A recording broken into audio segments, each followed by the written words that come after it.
The whole idea of Christianity is nothing more than sun worship. I mean, the sun is our risen Savior. Of course the sun is your risen Savior. God's sun is our, you don't own the sun. Africa doesn't own the sun.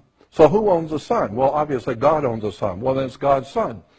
And God's sun is the light of the world. Of course the sun's the light of the world. What the hell else lights the earth if it isn't the sun?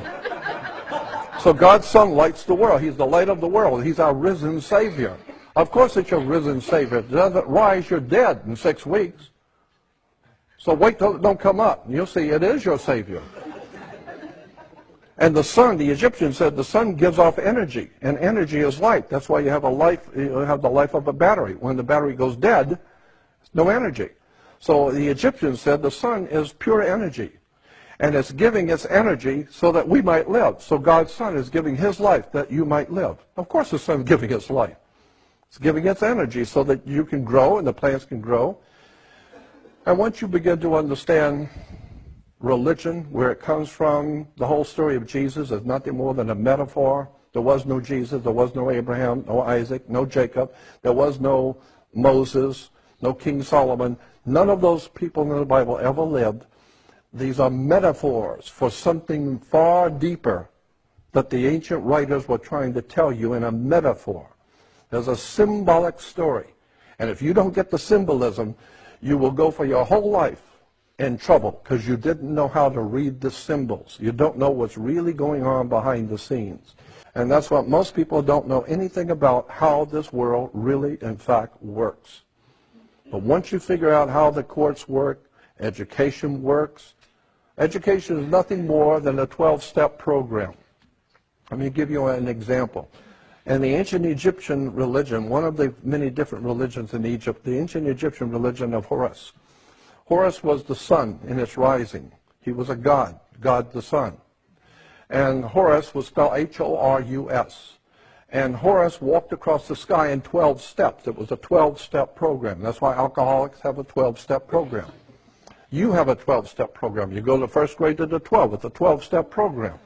So for the 12-step program, they have finally taught you what to kiss and when, and how to get and how to get a job, and who to bow down to, and all that. So they taught you now, and now you can go out and get a job. It's the 12-step program, first to the 12th grade. What is that based on? Horus. Horus was our god, the sun god in Egypt. He walked across the sky in 12 steps.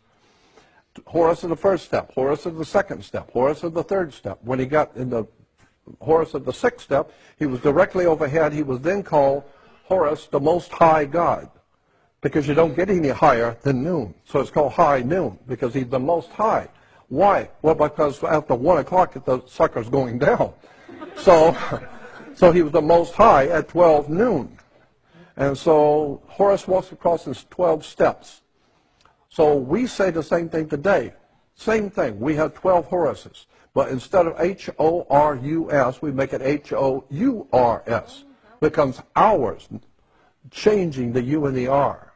Now it becomes 12 hours. No, it's 12 Horuses. And Horus represents light. The sun represents light. Light in Latin is Lucius. Lucius, when personified as a god, becomes Luke. And this is why I have Luke Skywalker. And he walks across the sky and meets his evil brother, Darth Vader, or in the Egyptian religion, Set. He was the god of darkness. The prince of darkness was Set. Why? Because it got dark at sunset. So the whole idea is that it's the whole world that we live in is based on Egypt, Mesopotamia, ancient Greece, ancient Rome. All of this stuff that we live in this world is based on ancient religions and cults and secret societies and Masonic orders, and the people of this world have no idea in the world what's going on. Christians think that they've got a corner on the truth, and they don't realize it's just worshiping the sun. Let me give you an example. We got a couple of moments. Let me give you an example. I want to try and understand what I'm saying here. All of the religious concepts and ideas in Christianity and Judaism come from the northern hemisphere. We don't have anything in our Christianity or Judaism that comes from the Aztecs or the Mayas or the Aborigines of Australia. All of our concepts and ideas come from the northern hemisphere. Very good reason. Because the whole thing of religion in Judaism and Christianity is astrology. It's based on the stars. That's what God is. Ask any kid where God is. He's out there. That's right, in the stars. That's what the Christianity and Judaism is based on, the stars. And so, on the first day of summer, the very first day of summer, the sun is as high in the northern hemisphere as it's going to go. It's not going any further north than the first day of summer. Each day after the first day of summer, it begins to move 1 degree southward every day.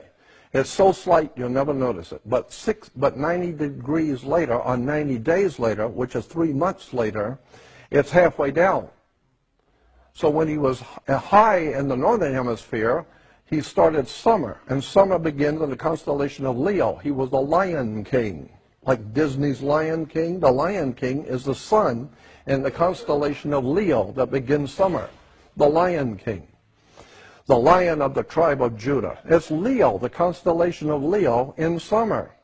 The sun is hot, so he's the Lion King. Leo, the constellation. Now, 90 degrees later, 90 days later, he is falling.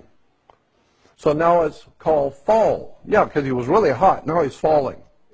So he's not that hot anymore. So now we call it fall because he's falling. What is the symbol for fall if it isn't Scorpio, the backbiter?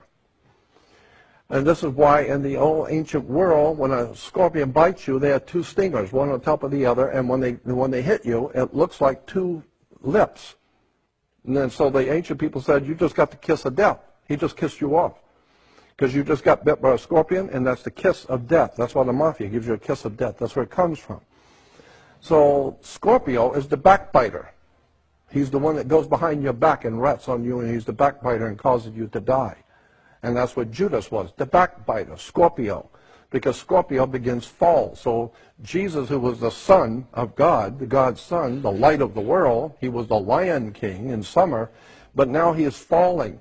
The sun goes all the way down south until it hits what is called the winter solstice. And that's on December 22nd, the sun hits the lowest point on the sky in the south on December 22nd. It's called the winter solstice, the beginning of winter. And for 3 days, the United States Navy can show and explain it to you that the sun comes up for 3 days, 22nd, 23rd, and 24th, on the same degree. It doesn't go any further south, and it doesn't come back north. But on the same degree that it was on December 22nd, the sun rises the next 2 days, 23rd and 24th, on the same degree. So the ancient people said that the sun was alive. He was the lion of the tribe of Judah, Leo. He got the kiss of death from Scorpio, and now he is 3 days, he's not moving at all. So therefore he's in his tomb for 3 days. Then on the 25th of December, the sun moves 1 degree northward. And you can calculate that as the Navy does. You can calculate it's very slight, but if you got the right instruments, you can see the sun move 1 degree northward. Therefore, it came back to life. So now we celebrate God's Son being born again. He's born again. When? On December 25th. So we celebrate Christmas, our Christ Mass. But as the sun moves back toward the northern hemisphere, it crosses over the equator at spring. Because he was dead in winter, now he's springing back to life. So as he comes back to life and crosses over the equator, there was a celebration called the Passover. Because the sun has passed over the equator, coming back to the northern hemisphere.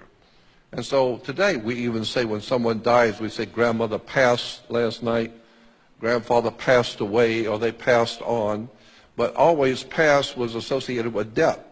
So God's Son has passed over the equator. So once a year, around the world, the Jews celebrate the Passover, which is nothing more than the sun passing over the equator. And Christians, of course, cannot do that because that's Jewish, and they wouldn't want to have anything to do with the Jewish celebration. So Christians have a totally different celebration. They call it the resurrection of God's Son. And so they go out on the Passover and go out and have something called the Easter sunrise service. So you actually have Christians going out and waiting for the sun to come up for something called a sunrise service. I mean, what is that all about? Christians are worshiping the sun? And then when you start looking at how the word S-O-N and S-U-N are interchangeable in Christianity, and God knows there's a lot of information on that. So that basically you boil down Christianity as sun worship, as astrology. Old Testament is astrology.